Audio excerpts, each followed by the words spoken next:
আসসালামু আলাইকুম, কি অবস্থা? সবাই কেমন আছেন?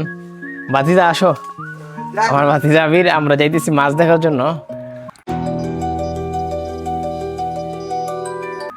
তো অনেকদিন পর গ্রামীণ পরিবেশে আর গ্রামের মাছ ধরার দৃশ্য দেখতে যাইতেছি। তো ছোট থাকতে যখন মাছ ধরতো তখন আমরা এই জেলেদের পিছনে ছুটোছুটি করতাম। এই যে মাছ ধরার সমান সময় ছোট টাকি মাছ, কই মাছ এগুলো যখন আসতো, তো এখন আজকে যাইতেছি আমরা সেই মাছ ধরা দেখার জন্য। সাথে আছে আমার সেই ভাতিজা আবির। ইনশাল্লাহ আবিরকে তো আপনারা দেখতেছেন, আর দেখবেন, ইনশাল্লাহ দোয়া করবেন ওর জন্য।